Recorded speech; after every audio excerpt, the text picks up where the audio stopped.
Amém.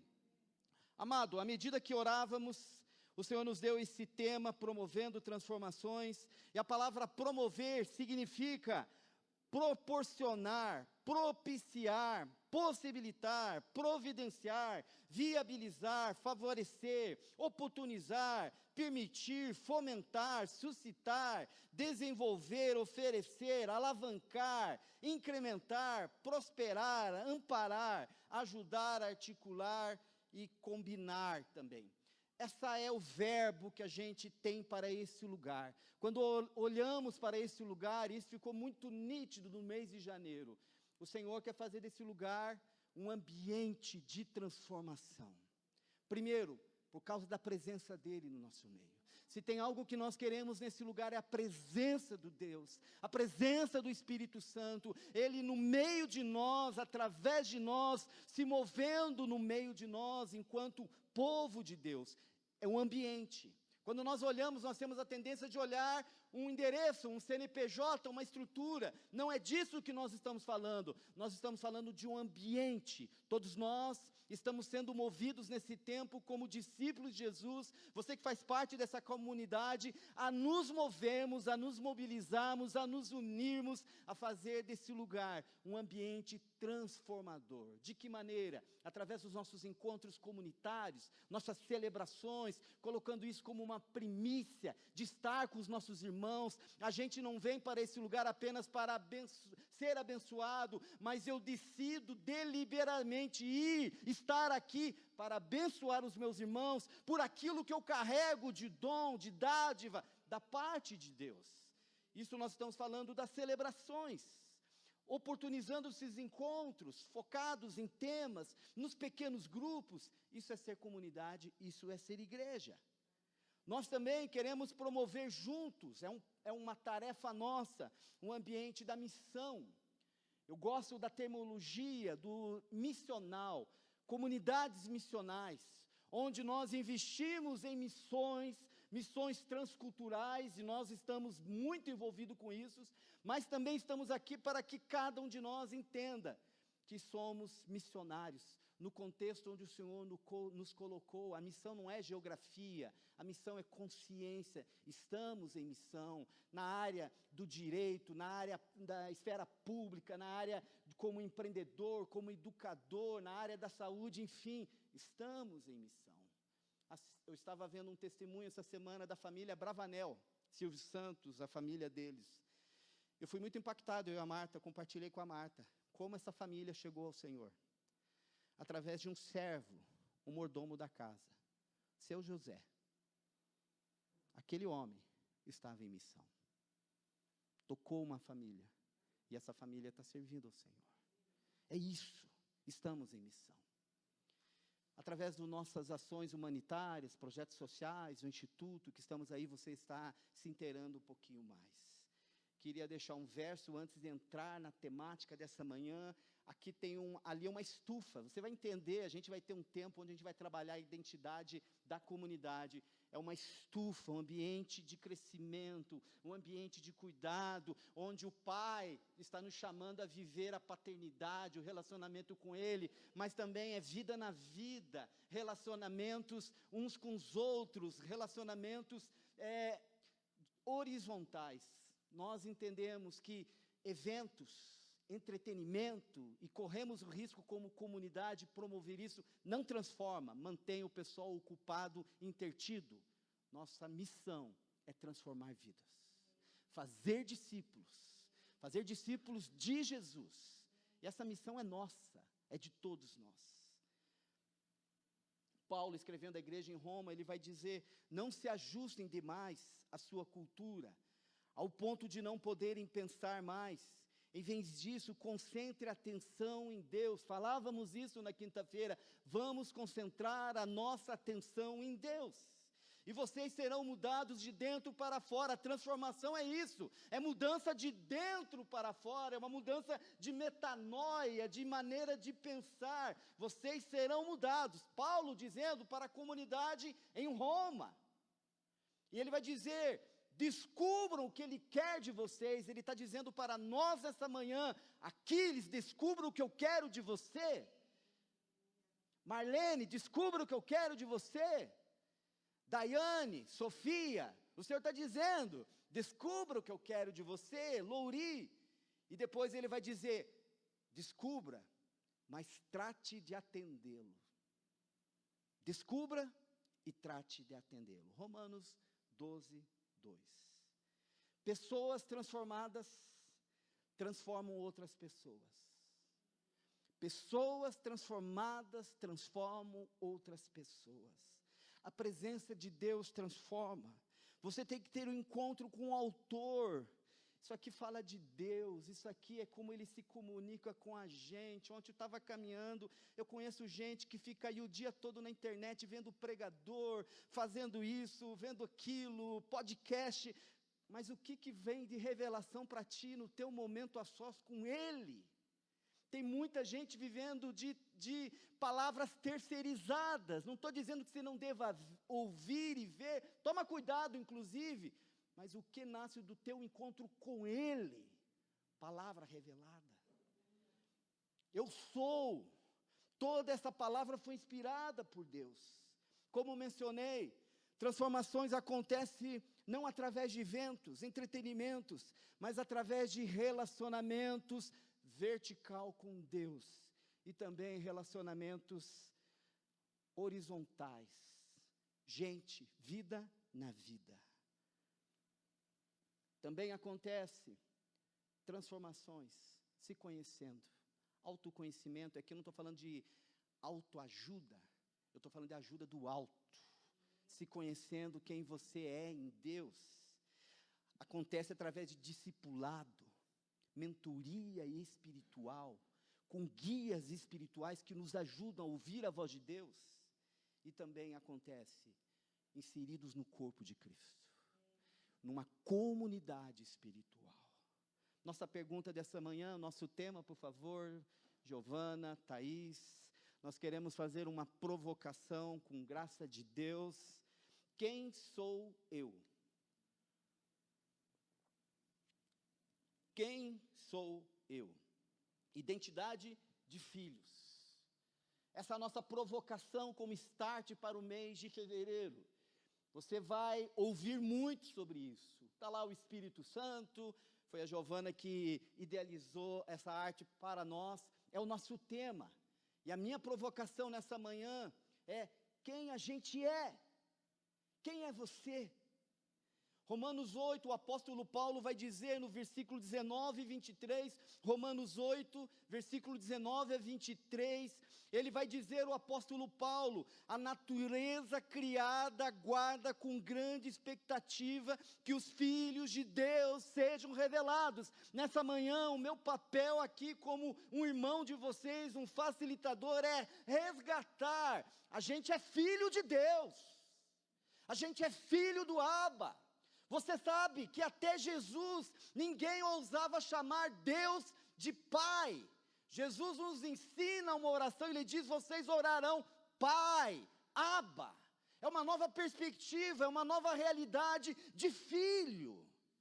E Paulo está dizendo, a natureza criada aguarda, ela está esperando, com grande expectativa, que os filhos de Deus sejam revelados. Tem gente esperando que você se revele como filho de Deus, porque a natureza foi submetida à futilidade. Gente, o nosso mundo está tão fútil, está tão fútil, tão desprezível, futilidades, tanta bobagem por aí, as pessoas entretidas, distraídas, não entendendo o movimento do reino de Deus, porque o reino de Deus está se movendo, a segunda volta de Jesus está para acontecer, Ele falou que iria voltar, e tem muita gente distraída. A natureza aguarda, porque ela foi submetida à futilidade, não pela sua própria escolha, mas por causa da vontade daquele que a sujeitou na esperança, de que a própria natureza criada será libertada da escravidão, da decadência em que se encontra, para a gloriosa liberdade dos filhos de Deus. Sabemos que toda a natureza criada geme até agora com dores de parto, e não só isso, mas nós mesmos que temos os primeiros frutos do Espírito, gememos interiormente, esperando ansiosamente nossa adoção como filhos, a redenção do nosso corpo, Romanos 8, 10 a 23. Romanos 8, 19 a 23. Há um gemer, há uma busca, há um vazio existencial no ser humano, e esse vazio só será preenchido quando entendemos o nosso propósito. Paulo vai dizer que nele todas as coisas encontram propósito. Identidade de filhos, é o nosso tema. Identidade de filhos. E como manifestaremos? A minha pergunta provocativa, eu vou trabalhar com vocês 3 apontamentos. Como vamos manifestar essa identidade? Primeiro, através de um autoconhecimento, um olhar para dentro de si. Quem sou eu? Compreender a nossa identidade. Quem eu sou? Será que aquilo que eu sou é aquilo que eu tenho? Será que aquilo que eu sou é aquilo que eu faço? Será que aquilo que eu sou é aquilo que as pessoas dizem a respeito de mim? Quem eu sou? A minha competência, a minha habilidade, o meu serviço, aquilo que eu possuo, o carro, a casa, o meu diploma, a minha graduação, quem será? Quem a gente é? É algo que fazemos? São as suas expectativas, as expectativas dos outros? Uma pergunta: quando você se vê no espelho, quem você vê ali? É tempo de parar. Pedro vai dizer isso: sede sóbrios, pare diante do espelho. E quem vai estar diante daquele espelho? O Filho do Abba, o Filho de Deus. Quem você está vendo naquele espelho? Ricardo Agreste, que é um pastor presbiteriano, um homem que eu admiro, ele tem uma frase, ele escreveu essa frase direcionada a uma rede de plantadores de igreja, Atos 29, que ele diz que fazemos parte de uma geração que sabe todos os movimentos dos outros por causa das mídias sociais, mas não consegue perceber o que Deus está fazendo em nosso coração. Distraídos, distantes, e não consegue olhar para dentro de si, o que Deus está fazendo na minha vida. Ajustes, alinhamentos, confrontos, correções, postura, conversão. Uma outra frase: na era virtual, digital, temos dificuldade em admitir que somos apenas humanos. Isso nos desliga do outro, nos fazendo viver cada dia, viver cada um a sua realidade inventada, estagnada apenas nas fotos das redes sociais. Está todo mundo bem, lá está todo mundo bem. A vida é feita aqui, gente, no chão da vida, no ordinário da vida. Não estou dizendo que você não deva postar, não é isso que eu estou falando, mas tem muito fake news por aí, muita mentira, pessoas que vivem movidas por quantos curtiram a foto, os comentários. Vocês sabem do que eu estou falando, cancelamentos, tudo isso, e nós estamos muitas vezes entrando nessa vibe. Temos vidas fictícias, fragmentadas, em momentos, e apenas nos alega o impacto que isso causa no outro. É o que o outro acha, o que o outro pensa, o que o outro curtiu.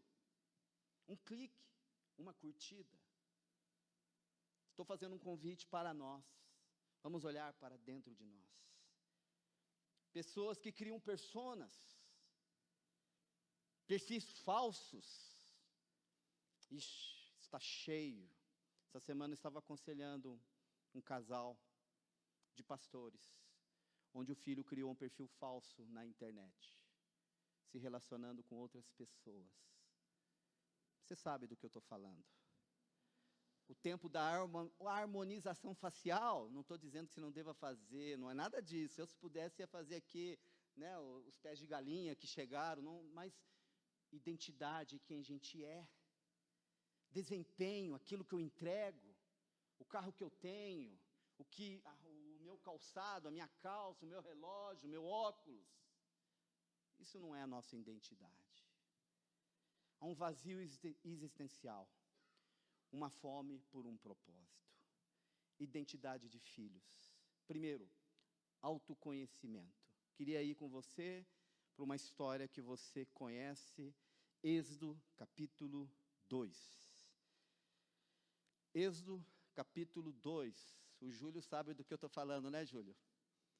Se identifica muito com esse homem. Êxodo capítulo 2. Vou ler alguns versos. A história de Moisés, que é o autor do Pentateuco, e o Êxodo, você sabe, ele conta a história dessa nação saindo do exílio. Êxodo capítulo 2. Vai dizer: um homem da tribo de Levi casou-se com uma mulher da mesma tribo, e ela engravidou e deu à luz a um filho. Vendo que era bonito, ela o escondeu por 3 meses. Quando já não tinha mais como escondê-lo, pegou um cesto feito de junco e o vedou com piche e betume. Colocou nele o menino e o deixou o cesto entre os juncos, à margem do Nilo. A irmã do menino ficou observando de longe para ver o que iria acontecer. NVI eu estou lendo. A filha de Faraó descera ao Nilo para tomar banho. Enquanto isso, as suas servas andavam pela margem do rio. Nisso viu o cesto entre os juncos e mandou sua criada apanhá-lo. Ao abri-lo, viu um bebê chorando, ficou com pena dele e disse: esse menino é dos hebreus. Então a irmã do menino aproximou-se e perguntou à filha de Faraó: a senhora quer que eu vá chamar uma mulher dos hebreus para amamentar e criar o menino? Quero, respondeu ela. E a moça foi chamar a mãe do menino. Então a filha de Faraó disse à mulher: leve esse menino e amamente-o para mim, e eu lhe pagarei por isso. A mulher levou o menino e o amamentou. Tendo o menino crescido, a levou a filha de Faraó, que o adotou e lhe deu o nome de Moisés, dizendo: porque eu tirei das águas. Estamos falando de autoconhecimento. Queria chamar a tua atenção para algo no texto. Em momento nenhum você vê no texto um homem, um pai. É uma mulher, uma irmã e a filha de Faraó.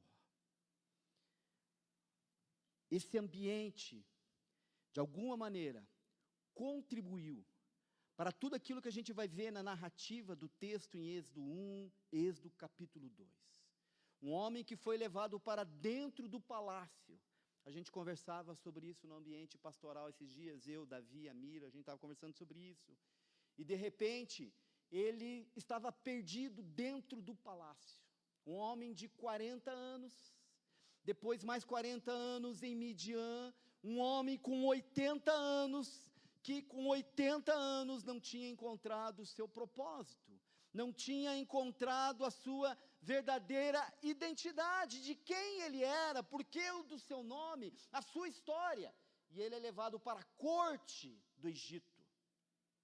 Nós vemos aí o ambiente de Moisés no palácio.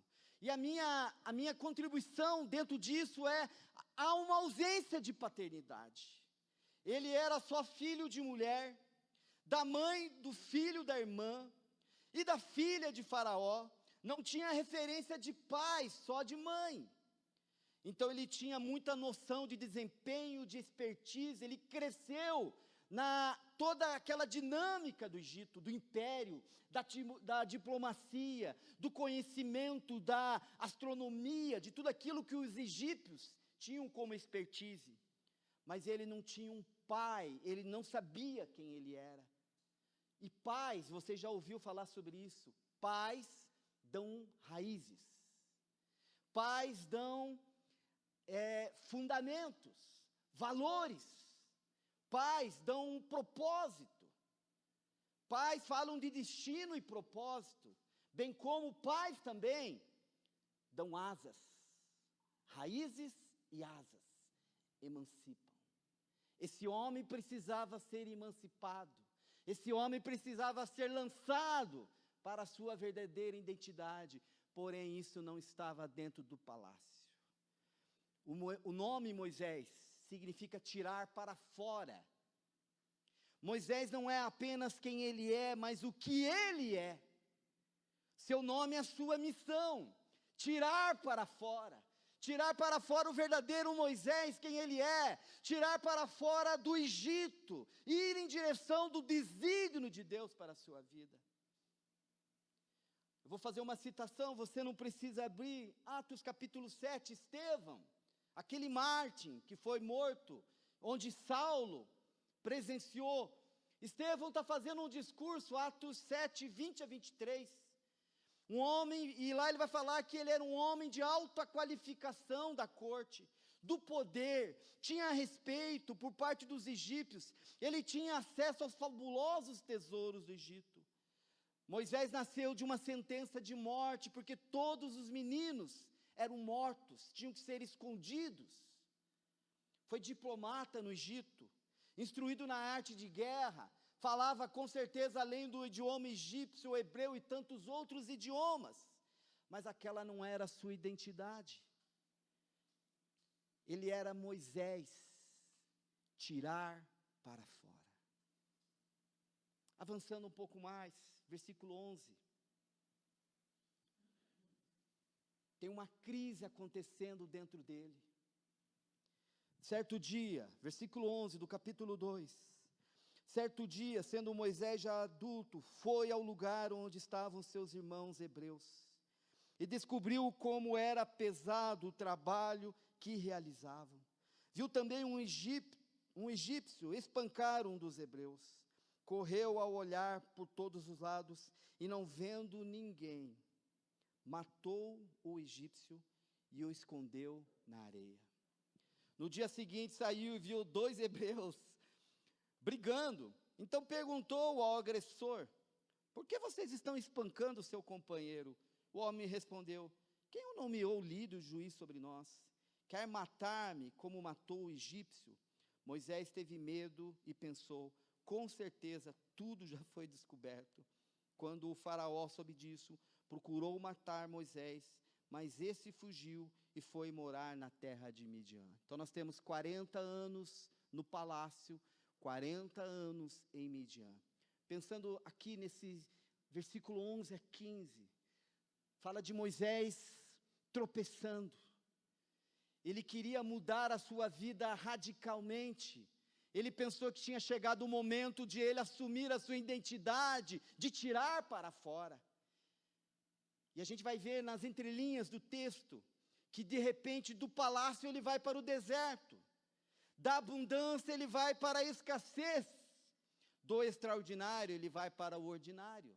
Vou repetir: do palácio para o deserto, da abundância para a escassez, do extraordinário para o ordinário. Por que disso? Porque agiu no braço do homem, da expertise, fazendo justiça com as próprias pernas, com as próprias mãos, justiça própria.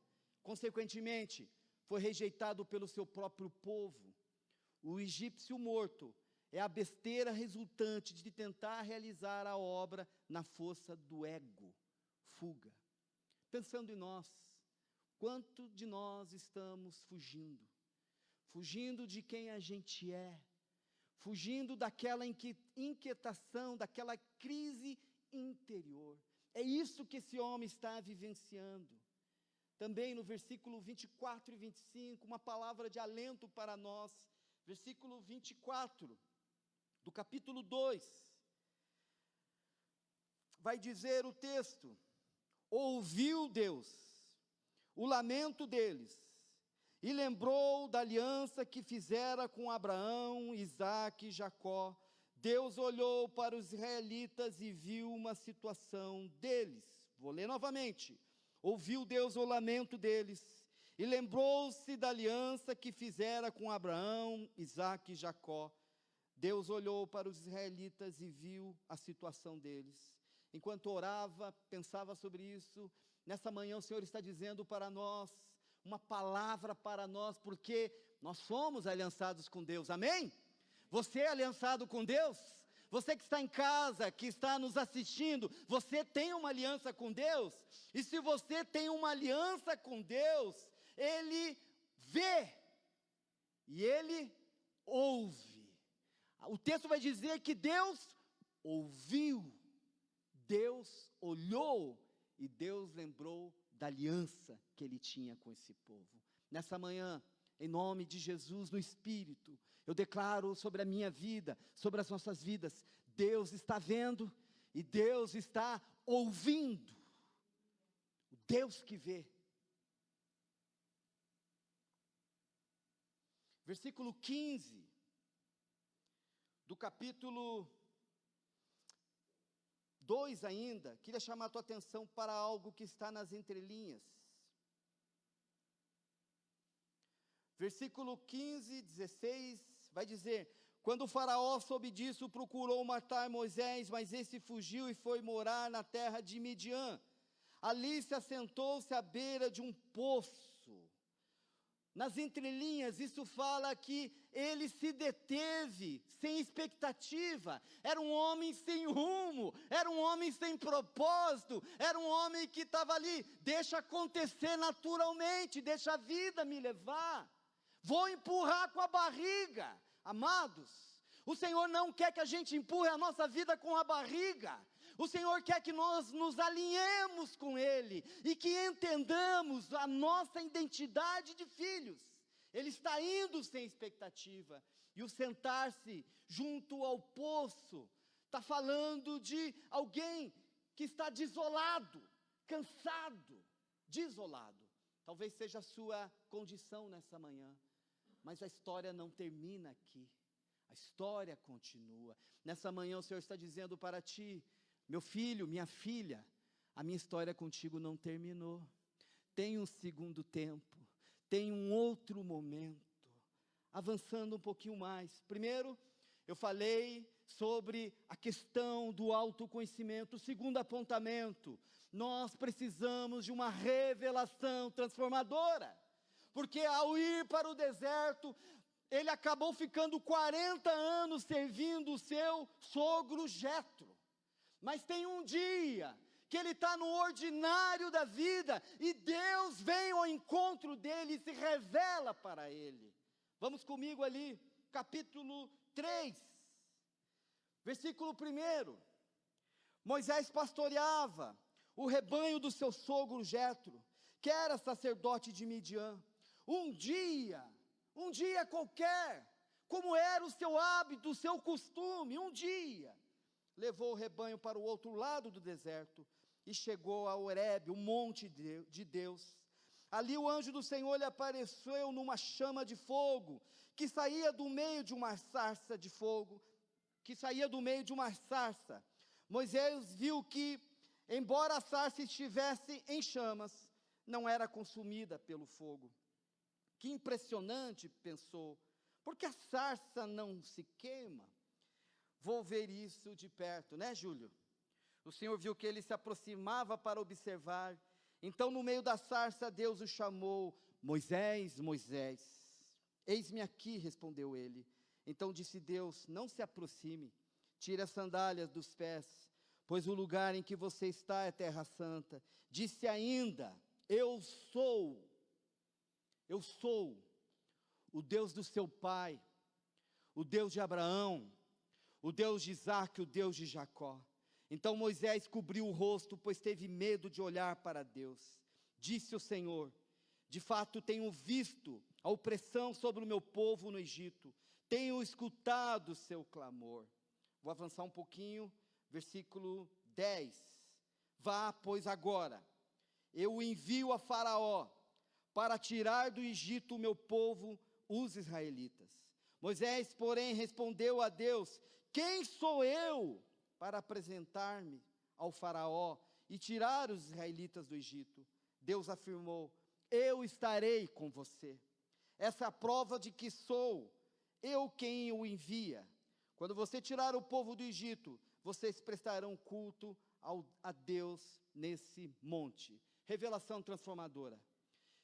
que é isso, Aquiles? Eu venho falando ao longo de 2021, nós precisamos nos mover a partir de uma conexão no vertical, numa relação com Deus. Na nossa vida pessoal, nenhum casamento tem êxito se esse casamento não começar primeiro numa relação vertical, que tem um desdobramento na relação homem e mulher, casamento verticalizado. A nossa vida tem que ser uma vida verticalizada, revelação de quem Deus é. E essa vida verticalizada, amado, não acontece nas conferências. As pessoas vão nas conferências, treinamentos, conferências, pós-graduação, encontro, especialização. Não estou dizendo que você não deva se aprimorar, não é isso. Mas a revelação, ela acontece no ordinário, no encontro pessoal, no quarto secreto. Menos multidão. A Bíblia vai falar sobre isso. Encontros transformadores de indivíduos, de pessoas que estavam no cenáculo orando, dos irmãos que estavam esperando o cumprimento da promessa lá no livro de Atos. Transformações, revelações no ordinário. Uma citação para ti sobre o ordinário. Das 132 histórias bíblicas, 122, incrível isso, ocorreram no mercado de trabalho, em dias úteis, horário comercial, em lugares comuns. Enquanto Jesus andava, ele ia ensinando e dando testemunho do Pai. Dos 40 milagres no livro de Atos, 39 ocorreram fora de qualquer ambiente religioso, do templo, da igreja. A maioria dos milagres aconteciam no ambiente do cotidiano. Será que hoje não podemos fazer a mesma coisa? Sim, podemos fazer o mesmo agora, dentro das nossas empresas, dentro do nosso local de trabalho, dentro do ambiente onde o Senhor nos colocou, na nossa esfera de atuação, nas áreas de influência, como a Jocu nos ensina, um encontro com Ele. Lembra que eu falei em janeiro? A tenda do encontro. Josué aprendeu sobre a tenda do encontro com Moisés. Moisés vai dizer lá na frente, se o Senhor não for com a gente não vai se mover. Uma vida verticalizada. No meio da sarça, Moisés ouve nitidamente Deus chamar, Moisés, Moisés. Deus sabe o nome de Moisés. Deus sabe o nosso nome. Deus sabe o nosso endereço. Deus conhece as nossas dúvidas. Deus conhece os nossos medos. Deus conhece as nossas limitações. Deus conhece as nossas mazelas. No texto, a gente não tem tempo para isso. Moisés vai se desqualificando, ele vai dizendo, Senhor, eu não sou o cara para isso, eu não tenho condições, eu não sei falar, eu não sei se expressar, manda outro. Mas o Senhor está dizendo para ti nessa manhã, dizendo para mim, dizendo para nós, é você. Eu conheço o teu nome, eu sei onde você mora, eu conheço a tua história, eu tenho um propósito com a sua vida. E Moisés vai responder, eis-me aqui. E você o que está respondendo, ou o que você responderá a partir dessa provocação, processo. Não se trata de quanto você tem, mas o quanto Deus tem de você, primícia. Não é o que você tem, mas o quanto Deus tem de ti. Tem um livro que eu li muitos anos atrás, Caçadores de Deus, e tem uma frase que eu nunca esqueci. O volume do seu vazio vai determinar o quanto você pode ser cheio de Deus. Se esvazie de si, das suas expertises, competências, habilidades, do seu ego, para que você seja cheio do Espírito Santo, cheio de Deus.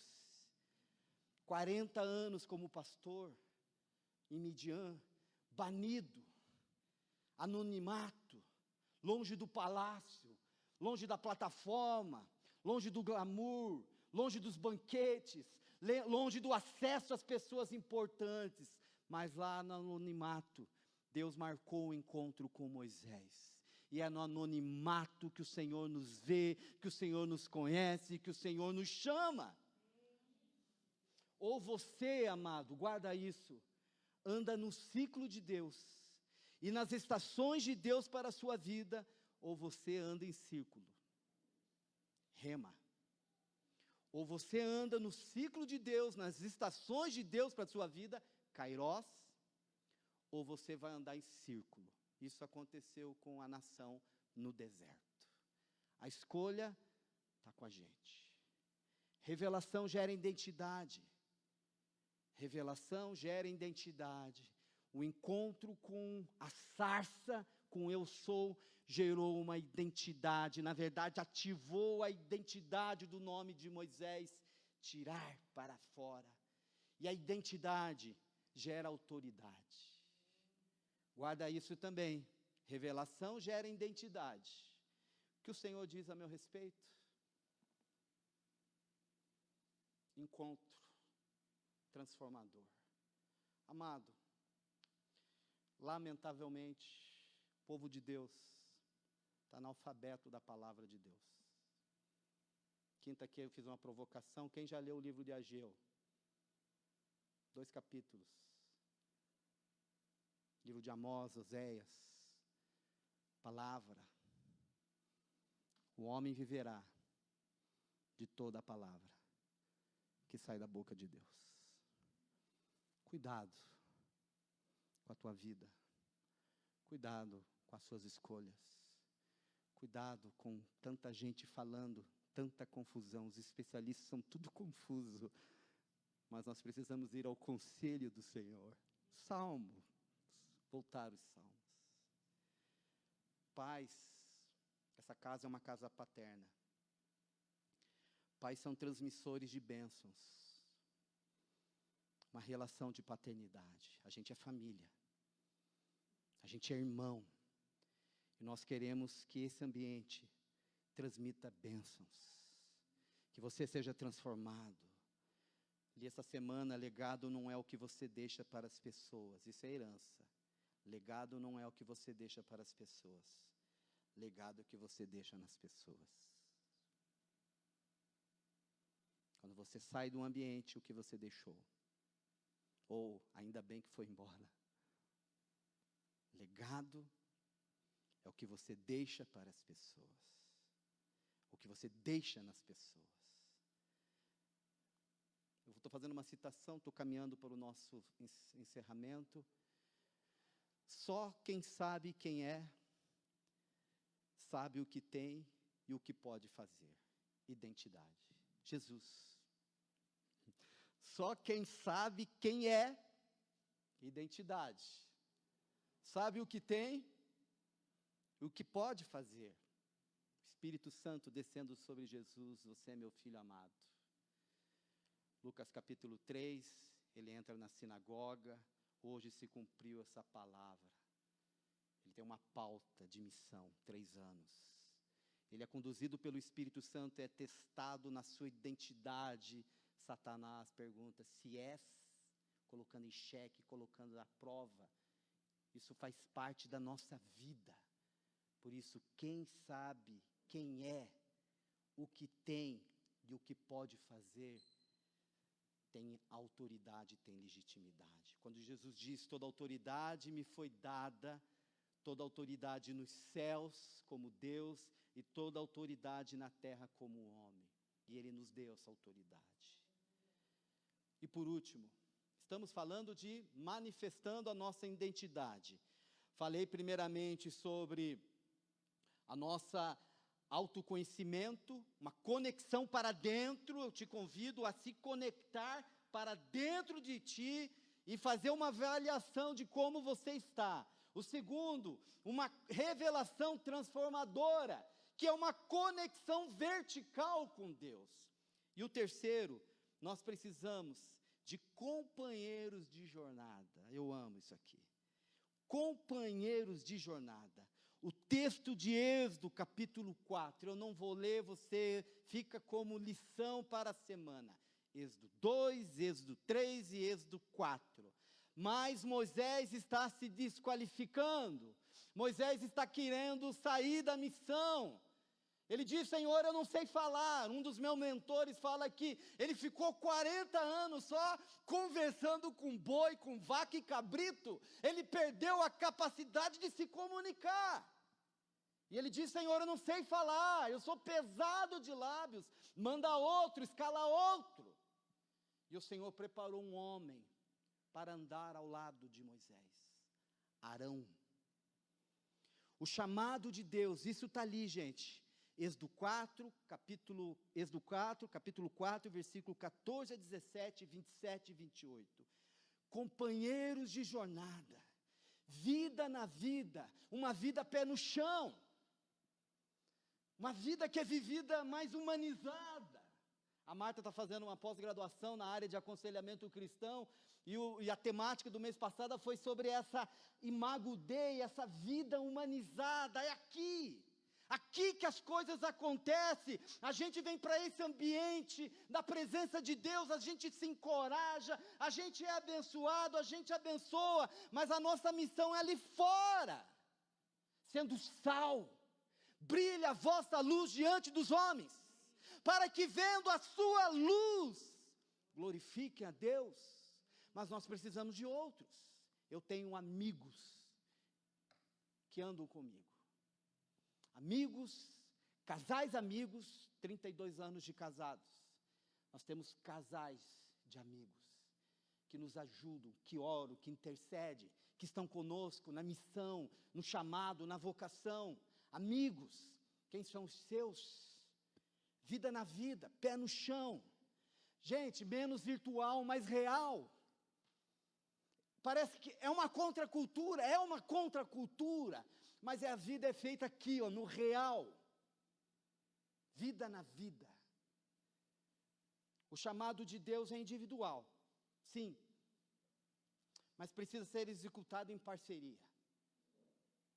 Conexão espiritual, irmão espiritual. Arão, além de ser irmão de Moisés, ele foi um irmão espiritual na missão com Moisés. Depois entrou Jetro, depois entrou Josué. Alguém que coopera conosco, que nos protege. Alguém que nós procuramos quando a coisa fica difícil, quando está doendo, quando estamos exaustos, quando estamos doentes, quando estamos prestes a desistir. Amigos, conexões, irmãos espirituais. Amado, você tem um Arão em sua vida? Se você não tem, você está em apuros. Peça para Deus te dar. Deus ouve, Deus vê. E a segunda pergunta: você é um Arão para alguém? A gente escolhe o que a gente semeia. Você tem um Arão em sua vida? Você é um Arão para alguém? Se não tem, quem poderia ser? No mesmo capítulo 18 e 19 tem Jetro. Você conhece a história? E é engraçado quando Moisés acata o princípio e Deus o convence e diz: ó, teu irmão já vai estar te esperando. Ele tem que voltar em Jetro. E é interessante porque ele pede, no texto vai dizer que ele chega em Jetro, e Jetro o abençoa. Aí fala de um princípio de honra, primícia, né? Um princípio de submissão, entender que alguém foi importante na minha vida por 40 anos, esse homem me acolheu, esse homem me abençoou, esse homem me deu a sua filha, esse homem me deu dignidade, esse homem me deu a oportunidade de trabalhar, de viver, esse homem foi um facilitador de Deus, porque foi em Midian, nesse monte, que ele teve uma revelação transformadora. Jetro. Foram 40 anos de serviço, servindo a Jetro, aprendendo, pedindo a bênção para o seu líder. Lá na frente, capítulo 18, ele está já voltando do Egito com uma multidão, e Jetro, é maravilhoso o que ele faz. Moisés chega e fala: ó, o que Deus fez? Macaco velho, Jetro, observa, aquela multidão, aquele trabalho, aquela centralização de Moisés. E Jetro observa, depois Jetro confronta, e depois Jetro sugere. Ele observa muito trabalho, muita tarefa. Moisés estava exausto, ia entrar em colapso, e a nação também. Ele observa e diz: o que você está fazendo não é bom para você, não é bom para o povo. E sugere: descentraliza, separe, emancipe outros líderes. Você tem um Jetro na sua vida? Também. Lá na frente, Josué. Jesus enviando os discípulos de 2 em 2. Barnabé investindo na vida de Saulo. Paulo ficou, os estudiosos acreditam, 10 anos no anonimato, até que surge uma oportunidade do reino de Deus em Antioquia. Precisava de um cara diferente. Barnabé vai buscar esse camarada e avaliza diante dos outros apóstolos, amigos espirituais. Noemi e Ruth, que é uma história tão linda. Para onde tu fores, irei. Onde tu repousares, eu repousarei. O teu Deus será o teu Deus. O meu caminho será o teu caminho. Cantamos muito essa canção em casamento, né, amor? Finalizando, para a gente orar. Como manifestaremos a nossa identidade de filhos? Primeiro, autoconhecimento. Guarda aí, autoconhecimento, eu estou falando de uma conexão para dentro. Segundo, revelação transformadora, conexão vertical, mais palavra, amado, mais oração. Janaína, mais jejum, mais de Deus. Essa canção que a gente cantou por último e que nós vamos cantar novamente, na tradução do inglês diz: eu estou desesperado por ti. Você está desesperado por Deus. Moisés estava em busca desse Deus, de quem ele era em Deus. E por último, companheiro de jornada, uma conexão horizontal. Uma citação de João, Apocalipse capítulo 1, eu amo esse verso. Eu, João, ele não se intitula apóstolo, pastor, eu, João, irmão e companheiro de vocês, no sofrimento, no reino, na perseverança em Jesus. Essa comunidade é uma comunidade de irmãos, companheiros, no sofrimento, porque a vida cristã, ela traz isso, o Evangelho fala sobre isso, no reino e na perseverança. Ele vai dizer: estava na ilha de Pátimos, por causa da palavra de Deus, o testemunho de Jesus. Encerrando, para nós orar, vou pedir para que os músicos já se posicionem, a gente vai cantar, a gente vai orar em cima disso. O nosso desafio é ser um ambiente que promove transformações, e em nome de Jesus, de maneira profética, eu quero declarar nessa manhã que a sua vida será transformada, que o seu 2022 será diferente, não porque algo exterior aconteceu, mas porque você se posicionou em Deus. Declaro a bênção de Deus sobre o teu casamento, sobre a tua família, sobre a sua identidade, sobre os seus projetos, sobre aquilo que você tem colocado diante de Deus. Vamos nos colocar em pé. Eu encerro com a fala de Paulo, capítulo 8, versículo 14 e 17, que Paulo está falando do Espírito Santo, que é a canção que a gente cantou por último. Paulo vai dizer: porque todos os que são guiados pelo Espírito de Deus são o quê? Filhos de Deus. Aqueles que são guiados pelo Espírito de Deus são filhos de Deus. Pois vocês não receberam um espírito que o escraviza para novamente temer, não, mas receberam o Espírito que os adota como filhos, por meio do qual chamamos Abba, Pai. E o próprio Espírito testemunha ao nosso espírito que somos filhos de Deus. Vamos orar.